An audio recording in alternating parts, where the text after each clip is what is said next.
welcome. Happy Monday, and thanks to all of you for joining us today. We're going to hear and talk and learn from Nate Alphin, principal with Eide Bailly, and Nate is going to share with us how your nonprofit is really a data organization. So if you're not connecting the dots, make sure you stay tuned because Nate is going to connect those dots for you. And excited to have him during today's episode. Also excited to be alongside Julia Patrick, CEO of the American Nonprofit Academy. I'm Jarrett Ransom, always your nonprofit nerd, CEO of the Raven Group. And Julia and I like to extend our greatest appreciation to our presenting sponsors. You can see those logos and company names right in front of you. I always like to recommend that you check them out, but please not yet. Do it as soon as we shut down from our conversation with Nate today. But these conversations are also data organizations, and they are here to help you move your mission goals forward. So please do check them out. Nate, welcome. We are so glad to have you here on the show. Again, Nate Alphin, principal with Eide Bailly. Welcome. Thank you. Appreciate it. Appreciate you both having me on. Excited to be here. You know, we're excited about this because you're saying some things that we haven't heard before. And when that happens, I have two thoughts. One is our guest, like out in left field, they don't know what they're talking about. or two, are we out in left field and we're way behind and we don't know what we should be talking about? Okay, so there's two ways. We'll hope it's the latter. Hopefully, there's some things to share here that are beneficial. Okay, well, set me straight. Eide Bailly, a nationally recognized firm, 25-30% of your business works with the nonprofit sector, if I'm not mistaken. Yep. And you're a heavy hitter in the accounting world. And you're here to tell us that data is not just for, as we like to call them, the bean counters. I mean, What's that? It's a crazy thought here, but we are Eide Bailly is traditionally a top 20 CPA firm and doing a lot of things for folks on both the tax and the assurance and audit side. And our group is we're very tied into those groups, and we work with those partners a lot and the staff there. But we also work with organizations that are, trying to figure out what is the data. They say that data and the creation of data is accelerating faster than we can keep up with it. We're creating data faster than has ever been created. There'll be more data created today than there's ever been created in any day, and it's only becoming faster in the way that it's accelerating. So, when we talk to organizations and we're talking to them about their taxes or their audits and their assurance, oftentimes, data comes up as something that's something that they don't feel like they're leveraging. They're not doing enough with their information within their organization. And it's kind of like you, sometimes they're surprised to understand that we have that capability, that we have that competency. And so it starts really good conversations with them about, yes, there's a lot of great data in my accounting system that I'm using. And generally they feel like for the most part, they can make pretty decent decisions about, closing the books, generating financial statements, those types of things. But when it comes to looking beyond the financial statements, that's where they oftentimes feel like they're behind in what they should be doing. I feel like in the nonprofit sector, many of us feel like we're often behind, right? Curious because you made a very profound statement that there will be more data generated today than any other day previously, and that is overwhelming. So how do we even manage the consumption, right, of this data? It's a great question. And the reality is if you do try to look at it and say, well, we have all this information, it can become overwhelming. But if you take a look at your organization, you say, what are our goals? What are the things we're trying to accomplish? And how am I going to wrangle the data together that's going to help me tell that story? That's probably the thing that I see as one of the biggest opportunities the nonprofits have, is to say, what is my mission? What are the things that I'm trying to accomplish? And how can I tell that story? How can I know if I am accomplishing that mission? And one of the key ways to do that is to leverage the data that you have to say, we are accomplishing the mission that we have as a nonprofit. I think that's one of the reasons I love working with nonprofits. They have such a clear vision. They know what they're trying to accomplish. They know the passion that's driving them, but how do they tell that story, whether it's to donors, whether it's to investors, people that are tied into that organization? How can they take the data that they have in their systems and tell that story to say, look, we're making progress on the mission that we have. And to me, that's really the value. When we talk about the value that there is for data for nonprofits, that's really where I see the value, is being able to tell that story. And then also empower those within your organization to say, yes, we are making the progress, or maybe we're not making the progress that we wanted to. And so what are the changes we need to make sure that we're staying focused on that vision that we believe in, and that we believe our donors and those that believe in our organization, are believing in as well. So you've got to explain this to me, because you say nonprofit data analytics are like restaurants. Yeah. Okay. Now I'm like, throw it at us and let's see if this sticks.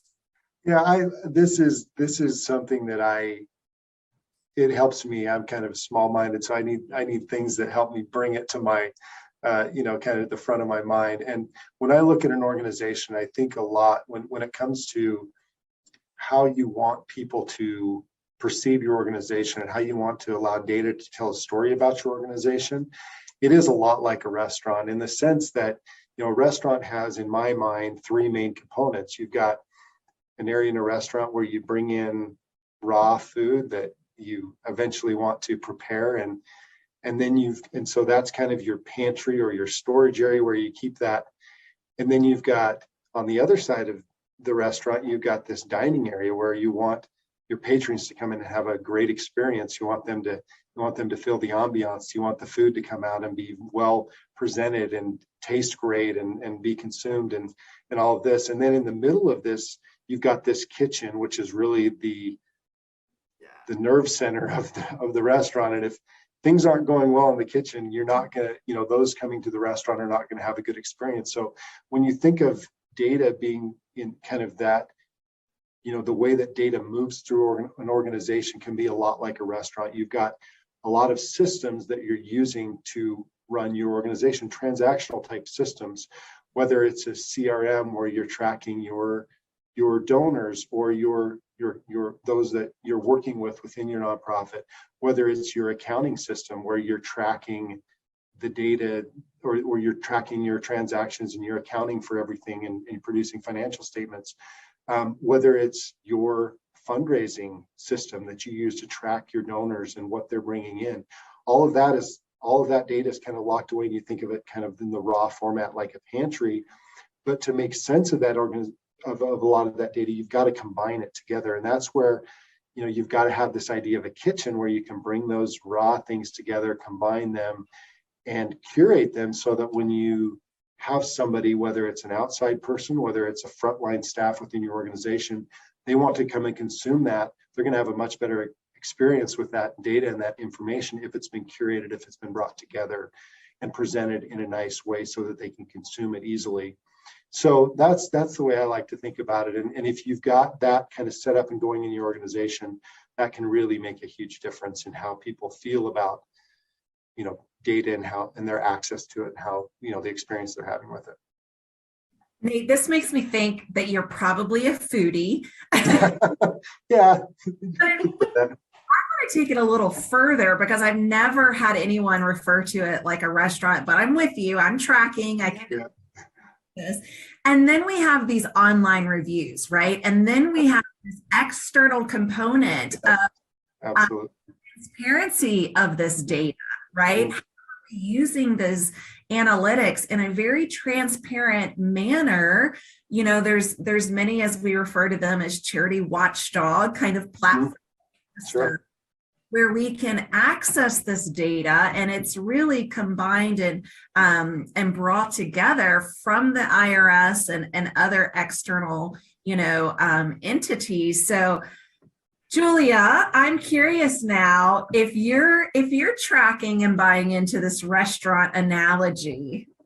Yeah, because I think it's raw materials, it's production, and then it's sales. I mean, basically, if you look at it like that. And so in between there, I mean, when you think about it, we do that in the nonprofit sector. We have our raw materials, what our problems are, we pull them together with our resources, and then we try and deliver a product ultimately to have consumer satisfaction between our clients and our donors and our communities and all that. And so I think that's a good way to look at it, because otherwise, Nate, it seems like data is in the realm of the accounting department or those cubicles over there, and we don't really go over there, and we don't really understand how to read those crazy reports. And so I want to ask you this question, and that is, can this data have value, maybe, like, dare I say, outside the accounting department? Or how do we look at this? Because you put this in a new context for me. Yeah, great question. I do believe it has value. And, the interesting thing is you mentioned those people over there in the cubicles, that have, I think what we're kind of referring to there is maybe IT, right? They're the people that maintain those systems, that hold that information. They understand the technical side, but then you've got the finance or accounting side of the business that really is interested in how are we performing, how are we doing? And then you've got this executive level that's saying we're responsible for driving the overall mission of this organization and making sure that it's moving forward. And so the value that I see is that generally, it's in bringing of this information together. Each of these we call them sometimes silos of data. Each of these silos of information, they have value within their own context, but oftentimes the more of those silos that you can combine and bring together, that's where the value really starts to come up.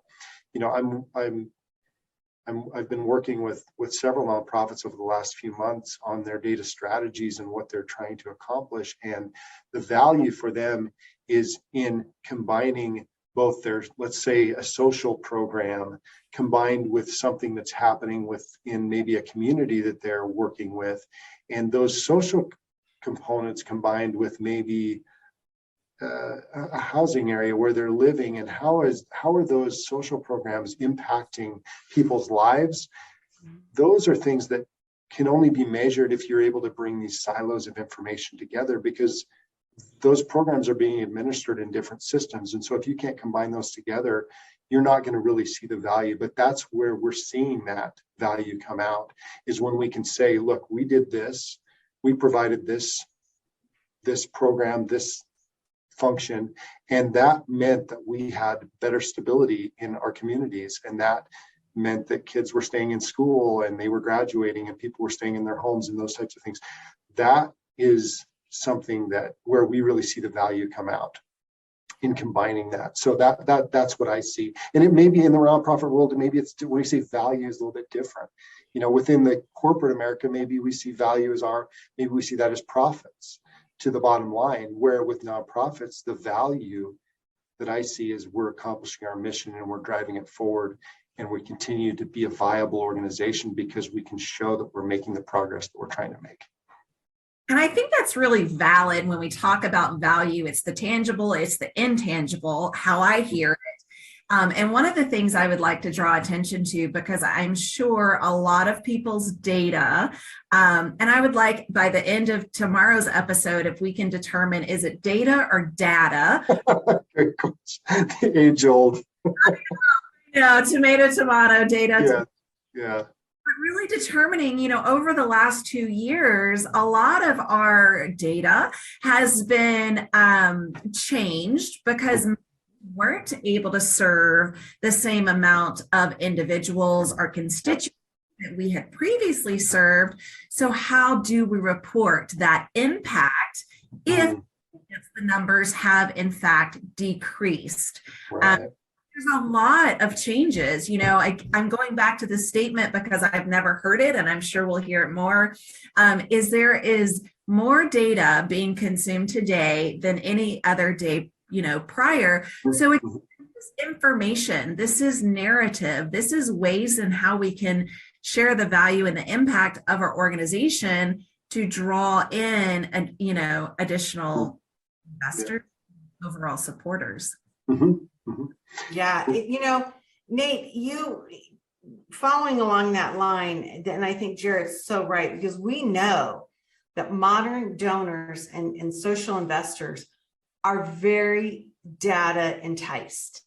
Yes. The emotional side that we used to present our nonprofits with is really not having the impact that it once did, because we have more educated, more intellectual investors, and they want the data, and they respond to that. And Yes. So the nonprofits, we can't just be telling the kiss or cry stories. Right. We need to be, giving that. So you talk about data sources in the data lake. So we're at the restaurant. Are we overlooking a lake?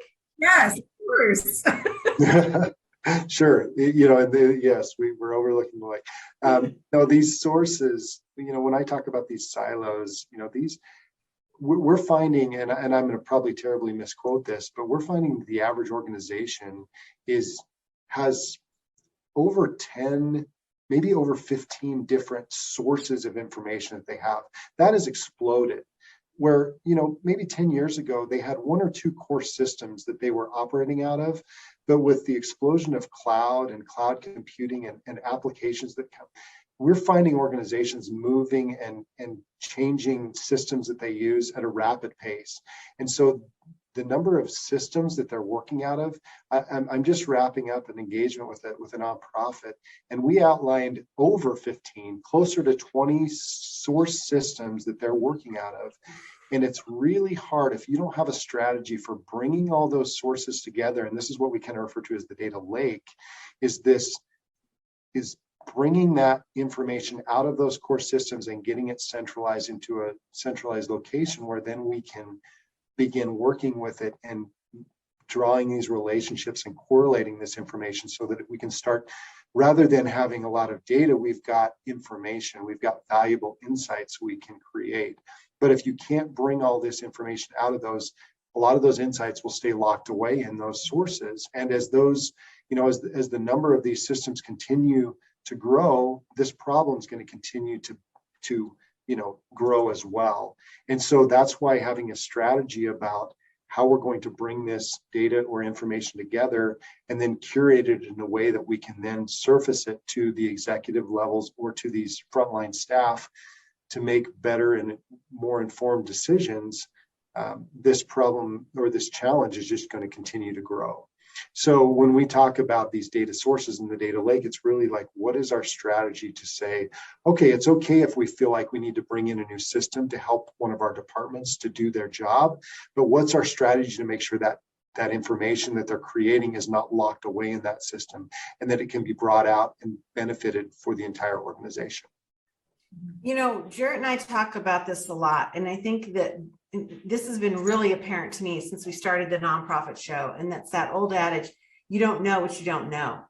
And so I'm really curious, as we kind of don't have too much time, but how do we as an organization, when we are up to our elbows trying to navigate our mission, vision, and values, and we're trying to serve our clients, and we're trying to make sales, which are the acquisition of donors and in philanthropic investment, how do we even begin to understand the link between data and really navigate our C-suite and even our teams to understand that this is a value?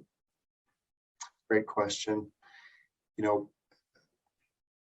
It's amazing to me every time I meet with and with most of the nonprofits that I meet with, I meet with most of their departments. I meet with the executive team. I meet with their different departments, and it's amazing to me how often the things that they really care about come off their tongues really quickly. They know what's important, but then they turn to me and they say, but I don't know how to get to that information.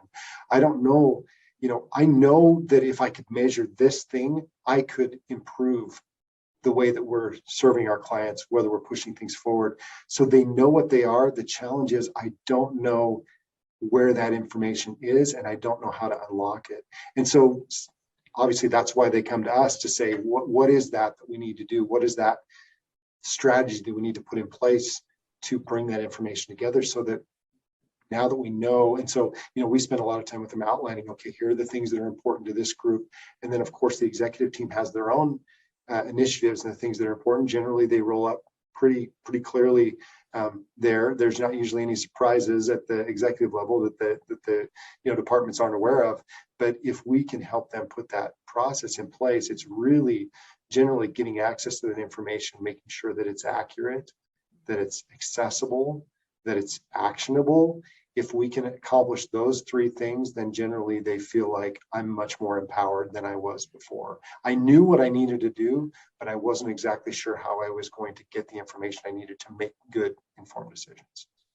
And I'm thinking also, as you speak of this, really the translation and the archiving of this institutional knowledge. Yeah.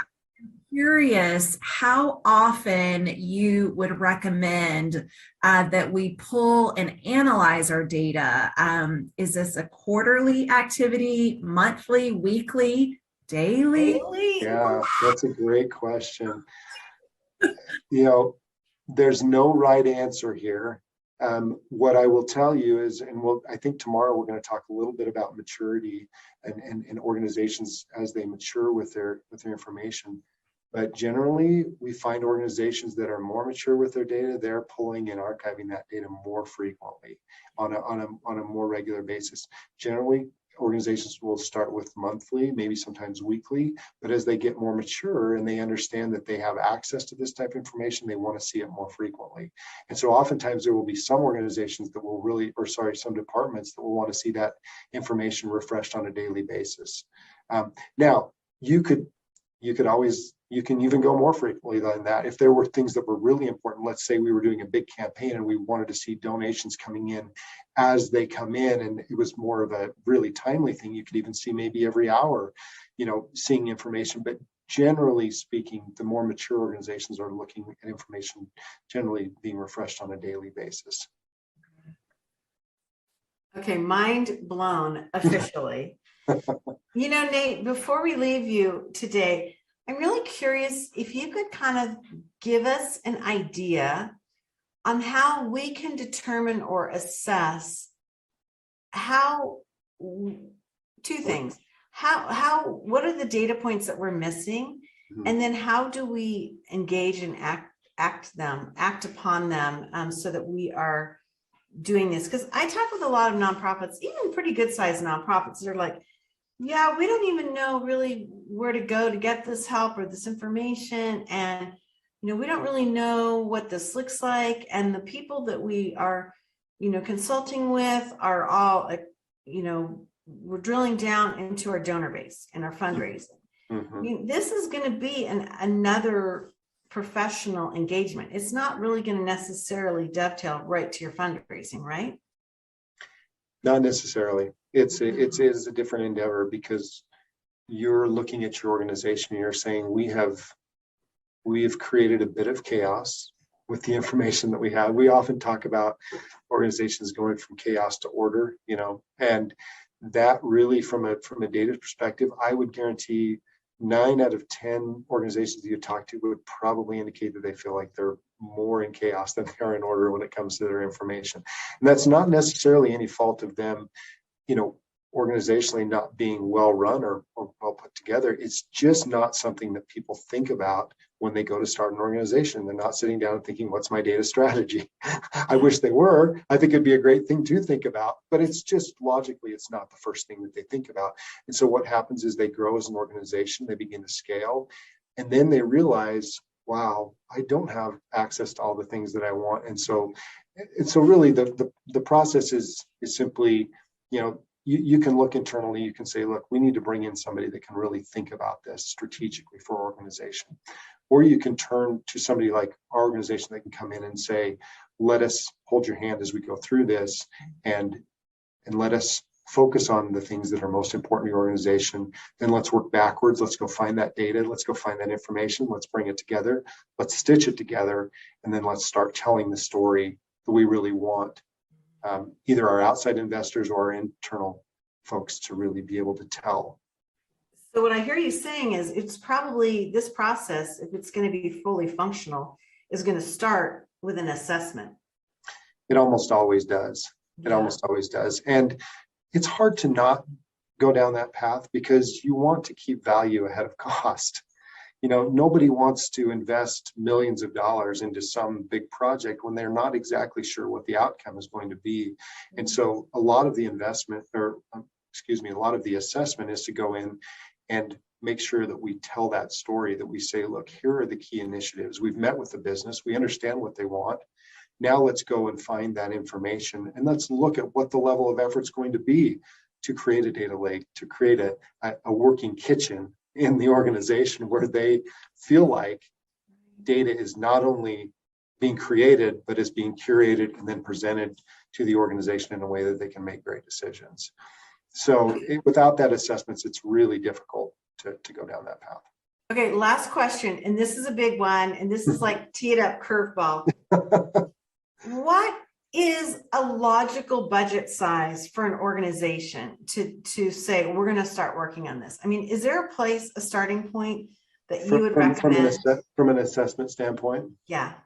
Yes, I think so. You know, generally what we see is the assessments for an organization are generally going to be anywhere from the $10, $15, $20,000 range for that initial, you know, to come in, and we're talking about enough hours to spend enough time with the business and the organization and the groups to really understand what they're doing. And you know, I would say $10,000 to $15,000 is kind of that sweet spot where we really can spend enough time to feel like we've mapped out you know, the appropriate steps, and they feel like that there's going to be enough value.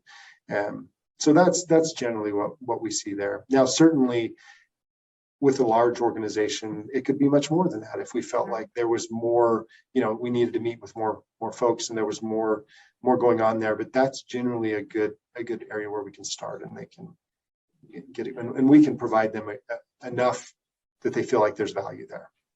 And I was going to add, I've seen more and more in funding opportunities to request financial support for these assessments to take place. And so seeing the value of the data is really, I think, coming more mainstream in these funding and social investor conversations. So it makes it much more palatable to say, okay, yes, this is going to take on average 15,000, and this is how it is setting us up for success. Having the data, using the value of the data as we continue to move forward in trajectory of our mission-driven goals. So I thank you for throwing that number out there, and for watching, thinking, where are we going to come up with this? I encourage you to have conversations with your funders. Yeah. And maybe the last point I'll just make there is that there's so many, the pain that I see a lot of organizations going through to try to provide some of this information. If we can alleviate that and make it more of a streamlined process, you're going to have happier employees. It's harder right now to retain employees, people that want to work with your organization. If you can make their jobs easier and make things more streamlined, it's just better for everyone. Get them focused on higher value things that they can provide to the organization, rather than just copying and pasting things into spreadsheets all day long. Yeah. Whether it be, you know, right next to iBailey helping me through this project. I'm curious if this is an all remote opportunity or if it's done in person as well, because I know iBailey serves across the nation. We do. I would say generally, especially in the environment that we're in still right now, that we're primarily remote, though we do come on site and we are in a lot of markets across the western part of the US. And so if we are available in market, we're happy to come on site. But I would say the expectation right now, at least in the current environment that we are, it would be primarily remote. But we've had very successful engagements remote. I personally, I love being in person. I love meeting folks and I love that relationship aspect, but there's no need to let that limit, us to what we did. I met with an entire, nonprofit recently, and I never met any of their departments in person. I did it all. And we were able to develop good relationships and so it's very possible, and technology is making that possible, though I hope there's a day when we're back in person. But Yeah. We can do so much to ID. Nate Alphen joins us today and will join us tomorrow. So we are so glad to have you with us, Nate, and for all of you that have joined us. Julia Patrick, so good to be with you this Monday. I'm Jarrett Ransom, your nonprofit nerd. And again, thank you to our presenting sponsors. We are so very lucky to have your investment in the sector at large, not just these episodes, but truly as a partner in and around each and every community across the nation, and some even globally. So thank you to our sponsors. It's been amazing. Nate, we're very fortunate, and this doesn't happen very often, but we're going to have you back with us tomorrow because we want to continue exploring this conversation. It's really one of those vital things. And as our nonprofits are planning for next year, dare I say 2022, I think you're going to give us some ideas of how we can really fulfill this need and this path that we all need to be taking. So thank you so much. It's been great to get my mind blown yet again on the nonprofit show. Thank you, Julia and Jared. I appreciate your time. Hey, it's been great. As we end every episode, we want to remind everyone to stay well so you can do well. We'll see you back here tomorrow, everyone.